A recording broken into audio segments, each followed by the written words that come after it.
개묘년 새해가 밝은 가운데 글로벌 경기 침체를 전망하는 목소리가 커지고 있습니다. 대외 의존도가 높은 우리 경제에도 타격이 예상되고 있는데요. 윤석열 대통령은 신년사를 통해서 경제의 복합 위기를 수출로 돌파하겠다고 밝혔습니다. 올 한 해 우리 경제 어떠할지 관련 내용들 김대호 경제학 박사와 짚어봅니다. 어서 오십시오. 네, 반갑습니다. 예. 조금 전 이경희 특파원 리포터로도 들어봤습니다만 게오르기에바 IMF 총재도 내년도 경제 전망도 안 좋게 내놨고 어쨌든 날도 추운데 올해 한 해 경제 굉장히 혹한이 예상되고 있는 것 같습니다. 저희가 이 시간 통해서 꾸준히 많이 짚어왔는데 다시 한번 신년 맞아서 앞으로의 이 올해 한 해 경제에 대한 전체적 전망을 좀 짚어볼까요? 네. 예, IMF 총재 얘기를 지금 막 보도를 했었는데요. 세계 경제를 전망하는 것은 누구나 연구기관마다 입이 있으면 다 한마디씩 할 수 있지만 저는 그중에서도 특히 IMF에 무게 중심을 두고 있습니다. IMF는 단순한 경제 연구기관이 아니고요. 세계의 중앙은행의 중앙은행.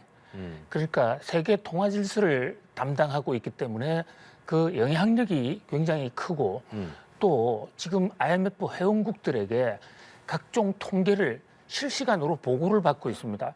그래서 IMF의 전망은 단순한 한 경제학자의 의견이 아니라 가장 공신력 있는 단체의 과학적 분석을 통한 어떤 평가다 이렇게 볼 수가 있거든요. 그런 면에서 게오르기에바 IMF 총재가 신년 벽두 몇몇 방송국과의 인터뷰에서 새해 경제는 작년보다 2023년이 2022년보다 더 어렵다. 이렇게 얘기한 것은 상당히 우리가 좀 고심해 볼 필요가 있습니다. 작년 2022년도 상당히 어려웠는데 올해는 좀 더 어렵다. 이론적으로는 금리 인상의 시작이 미국 연준의 경우에 2022년 3월 달에 시작됐습니다. 통상적으로 그 금리 인상이 경기 침체, 성장률 둔화, 수출 감소로 본격적으로 효과를 나타내는 시점이 9개월에서 한 12개월 또 조금 지나면 1년 6개월 정도를 보거든요. 그렇다면 사실은 지금 금리 인상의 충격이 아직 본격적으로 오지 않은 것이고 그 충격은 올해 본격적으로 온다 이런 얘기거든요. 그래서 많은 이제 제도권 경제학자들은 올 상반기 말이 피크 가장 나쁠 것이다 이렇게 보고 있습니다. 저도 그렇게 희망을 한번 해보는데요. 그러나 또 많은 경제 전문가들은 그 불황의 속도가 좀 더 길어질 수 있다. 이른바 경기 침체의 골이 깊어져서 기간이 회복하는데 상당한 시간이 걸릴 수도 있다. 또 경우에 따라서는 더블 딥이라고 그랬어요. 좀 올라가는 듯 하다가 다시 쭈르륵 미끄러지고 올라가는 듯 하다가 다시 미끄러지는 이런 현상이 올 수 있다. 자, 이런 대목에서 올 한 해 세계 경제를 좀 상당히 조심스럽게 다루어야 될 것으로 보입니다. 자, 지금 미국에 1929년에 생긴 대공황, 대공황 같은 경우에는 대공황의 그 공황으로부터 빠져나오는데 무려 한 20년 정도 걸렸습니다. 20년이요? 예, 계속 조금 회복되는 듯하다 다시 또 공황, 2차 공황, 3차 공황 이렇게 계속 갔었거든요. 반면에 1997년, 8년에 있었던 IMF 금융위기, 이것은 한 2, 3년 만에 빠른 속도로 회복이 됐어요. 2, 3년도 굉장히 빨리 탈출한 거죠, 그렇죠? 그렇습니다. 예. 그래서 현재 과거의 패턴으로 볼 때 과거는 이랬으니까 미래는 반드시 이럴 것이다. 이렇게 단정 지을 수는 없고요. 우리가 앞으로 이 어떻게 극복하느냐, 전 세계가. 그런데 지금 가장 우려스러운 것은 과거의 금융위기, 경제위기 당시에는 전 세계가 힘을 합쳐서 한 방향으로 몰아갔습니다. 심지어 글로벌 금융위기 때는 미국과 중국도 손을 잡고 똑같은 정책을 취했는데요. 지금은 분위기가 우선 우크라이나를 계기로 미국과 러시아가 갈라져 있고 그렇죠. 또 미국과 중국이 대만 문제 등으로 해서 심각하게 갈라져 있습니다. 무역 전쟁을 하다 보면 물류망이 하나의 블록화가 되고 자기끼리만 물류를 제공하는 이런 상황이 되면 해외 의존도가 유난히 높은 우리나라의 해외 의존도, 무역 의존도로 치면 세계 1, 2위 수준이거든요. 그런 면에서 이러한 갈라진 세계에서의 경기 불황, 공급망 난맥상 우리 경제가 상당히 어려울 수 있고 또 하나 우리 경제는 지금 에너지 문제 이 가격을 지금 제대로 현실화 시켜놓지 않았기 때문에 올해 본격적으로 에너지 가격이 폭등할 수 있다. 그렇다면 다른 나라보다도 올해 물가 후폭풍이 좀 더 클 수도 있다. 그런 면에서 새해 벽두부터 굉장히 좀 조심스러운 상황입니다. 그러나 그럼에도 불구하고 예. 자 예고된 위기는 위기가 아니다. 왜냐하면 우리가 극복할 수 있는 마음이 있다면 극복할 수 있다. 뭐 그런 면에서 토끼같이 아주 힘없는 동물, 지금 12간지에 나오는 동물 중에서 가장 힘없는 동물이 토끼입니다. 예. 그런데 토끼도 살아남습니다. 토끼의 이 생존 비결은 크게 두 가지인데요. 하나는 다산입니다. 아기를 많이 낳아버리는 겁니다. 그래서 잡혀 죽어도 종족 보존이 또 되고 있고, 그렇죠. 또 하나는 그 교토 삼굴이라고 해서 토끼의 꾀, 그죠? 둘을 세 개나 파놓고 플랜 E, A, B, 플랜 B, 플랜 C 그러니까요. 예. 여러 가지 다양한 어떤 경우의 수에 짜놓고 지혜롭게 넘어간다. 뭐 우리도 뭐 토끼보다는 훨씬 훌륭한 또 토끼의 지혜를 경제 극복에 좀 잘 활용했으면 하는 그런 마음입니다. 맞아요. 지금 말씀하신 것처럼 우리 정부도 그렇고 복합 위기를 좀 헤쳐나갈 묘책을 강구해야 되는 상황인데 참 이 말을 외면하면 안 되고 현실을 직시해야 되기 때문에 참 오면 안 되는 상황인데 스태그플레이션 우려가 뭐 저성장, 고물가 그러니까 정말 뭐 서민들은 너무 힘들어할 상황인데 네. 이런 것들이 예상되고 있는 상황에서 우리 경제에 또 미쳐질 이 변수들 이런 것 좀 같이 종합적으로 짚어볼까요? 네. 그렇습니다. 우리 앵커님이 스태그플레이션 말을 하고 싶지 않다. 이렇게 참 적확하게 지적을 해주셨는데요. 경제학자들도 스태그플레이션 얘기하기를 매우 꺼려합니다. 왜냐하면 학문적으로는 이 스태그플레이션이라는 용어를 제일 먼저 만드는 사람이 예. 하이에크라는 유명한 경제학자입니다. 네네네. 프리드리 하이에크. 그 전에 케인즈의 혁명으로 해서 케인즈는 정부가 돈만 풀면 그것이 선순환이 돼서 경제가 화랑이 될 것이다. 라고 해서 약 한 20년 동안 그런 효과가 있었더랬습니다. 특히 대공황을 해결하는 과정에서 케인즈가 기여를 많이 했거든요. 그런데 하이에크가 이렇게 하다가 스태그플레이션이 온다라고 경고를 했고 예언이 맞아버렸습니다. 그래서 1960년대에 노벨상을 탔는데요. 경제학자들이 하이에크 이 스태그플레이션에서 좀 겁을 내는 게 이 하이에크가 오래 살지를 못하고 스태그플레이션의 폐해는 많이 지적을 하고 대책은 별로 공부를 하지 않은 상태에서 돌아가셨어요. 그렇게 스태그플레이션을 어떻게 극복해야 되느냐? 아니 금리를 더 올려? 금리를 더 올리면 경기는 더 침체하고 그렇다고 통화를 풀어? 그럼 물가가 더 올라가고 이러지도 못하고 저러지도 못하는데 하이에크는 마지막 유서격인 자신의 마지막 서적에서 생산성 향상으로 돌파할 수 있다라고 뭐 선언적으로 얘기는 했습니다. 뭐 그건 하나의 시사점이긴 한데 그러나 최고로 좋은 것은 스태그플레이션에 가지 않고 경제가 연착륙을 해서 스무스하게 내려갔다가 다시 올라갔으면 하는 이런 생각입니다만 이 또한 우리가 어떻게 이 위기에 대응하느냐에 달려 있지 않을까 그런 어떤 새해 초에 우리 극복 가능하다 이런 말씀을 좀 해드리고 싶습니다. 큰 경제의 어떤 덩어리 기운이 그러니까 인간이 뭐 이렇게 컨트롤링 할 수 없는 그 기운이 어떻게 보면 좀 좋은 쪽으로 흘러가야 이 스태그플레이션의 것도 좀 하나씩 풀릴 수 있다는 말씀이신 것 같은데 결과적으로 세계 경기 침체가 예고가 되면서 가장 우려되는 건 수출에 이제 영향을 미칠 수 있다는 건데 아까 저희가 이제 리포트에서 확인했듯이 수출도 최고치였는데 워낙 이 에너지 값이 비싸다 보니까 결과적으로 물가가 잡히지 않는 경우에는 이게 무역 수지가 좋아질 수가 없는 상황, 난망한 상황인 건데 어떻게 이것 예상해야 될까요?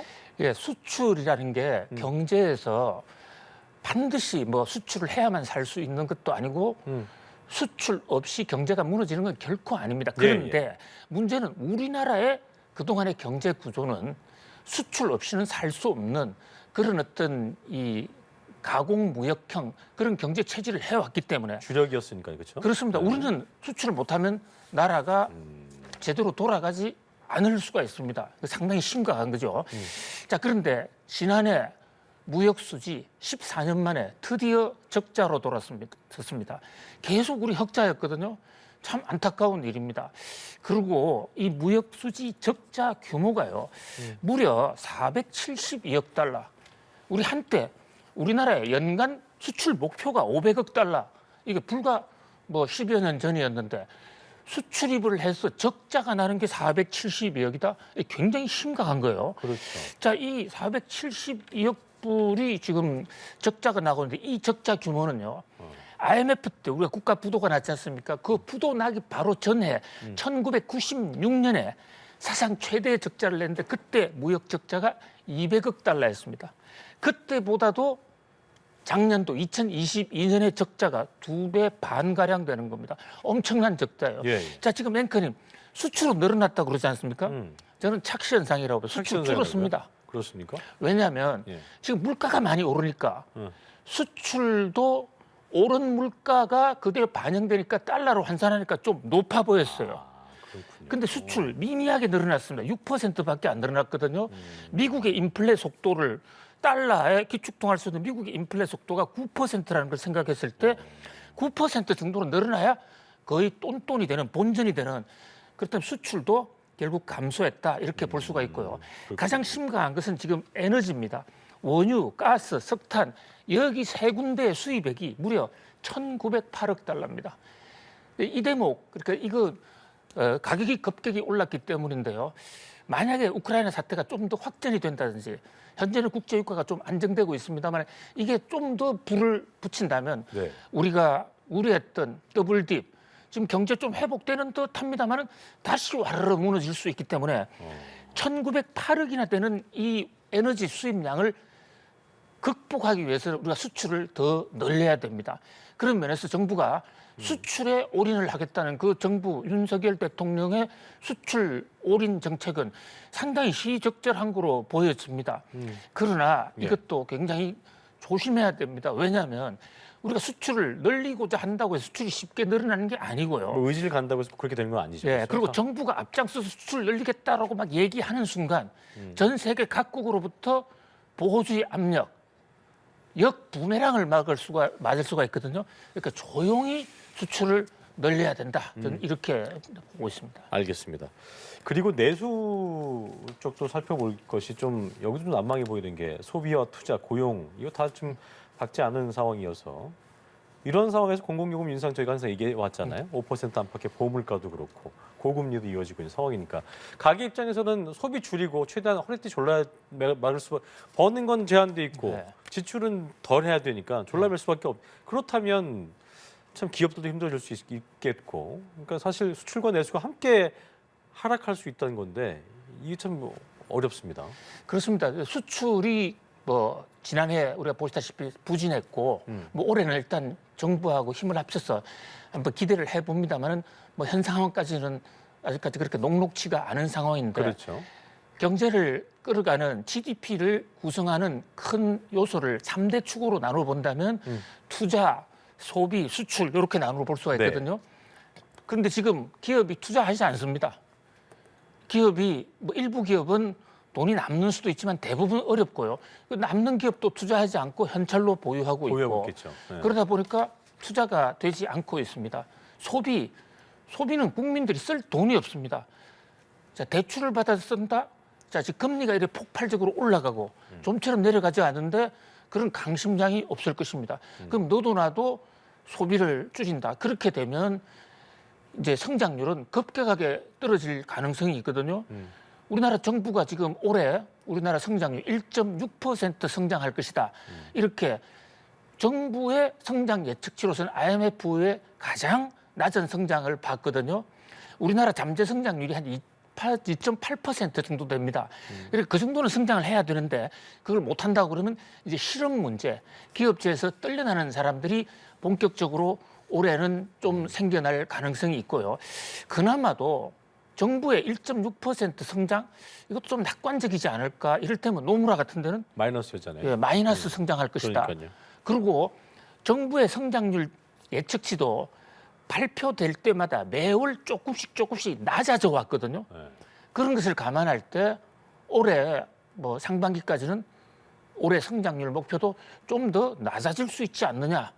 그런 거에 대해서 어쨌든 경기 침체와 고물가, 이 스태그플레이션 상황에 우리가 원치는 않고 정말로 피해갔으면 좋겠지만 그러나 다가오고 있다. 그런 면에서 우리가 여기에 대해서 직시하고 이것을 어떤 극복하는 맞아요. 지혜, 그런 노력, 이런 그 힘을 슬기를 네. 모아볼 필요가 있을 것으로 보입니다. 하기 싫은 말, 듣기 싫은 말을 안 하고 외면하게 되잖아요, 사람이. 네. 그런데 지금 말씀하신 것처럼 직시를 하고 현실을 직시하고 대응 방향에 뭐 국민들도 그렇고 정부도 그렇고 좀 잘 타파할 수 있는 쪽으로 집중을 해야 될 때가 아닌가 하는 생각이 드네요. 자, 끝으로 이창용 한국은행 총재가 신년사에서 이런 말을 했습니다. 물가 안정에 중점 두겠다. 예전에 이렇게 얘기하면 뭔가 좀 굉장히 좋게 들렸는데 물가 안정 중점 두겠다는 건 금리 이거 안 내릴 수 없겠다는 상황이기도 하고 또 그럴 수 있잖아요. 그래서 이거 어떻게 좀 읽어야 될까요? 해석해야 공포의 될까요? 신년사 이렇게 그렇죠. 얘기할 수가 있죠. 네. 자, 한국은행 총재는 지난해 11월 달 경에는 이제 금리 인상 거의 끝난 것 같아. 한 번 정도 더 올리고 이제는 금리 안정 시대로 갈 수도 있지 않을까라는 매우 낙관적인 얘기를 하셨는데 올해 신년사를 보니까 아예 그런 어떤 경기를 살리는 것에 대해서는 이런 반구가 없고 물가 안정이 경제에 가장 시급하다. 자, 이제 이런 대목은 통화당국인 한국은행 입장에서 당분간 금융긴축구제를 계속해 나갈 수밖에 없다. 이창용 총재가 대학 교수 시절, 서울대학교 교수 시절부터 아주 전형적인 매파입니다. 매파예요. 예, 매파, 비둘기파입니다. 그 반대죠. 예, 비둘기파 중에 비둘기파에서 이창용 총재의 발언에서 그 물가 안정에 대해서 역점을 둔다. 이것은 한국은행이 그만큼 물가를 엄중하게 보고 있다. 이렇게 보거든요. 물론 이게 이제 오래 가지는 않을 것으로 보는 시각도 있고 또 저도 그렇게 믿고 싶습니다만은 그러나 이창용 총재의 하는 신년사 이 대목도 우리가 좀 새겨들을 필요가 있을 것 같습니다. 그래요. 비둘기파로 알려진 분의 매파적 발언 우리가 간과하면 안 될 것 같다는 생각을 하면서 오늘 이야기 마무리 짓겠습니다. 김대호 경제학 박사와 함께했습니다. 고맙습니다. 감사합니다.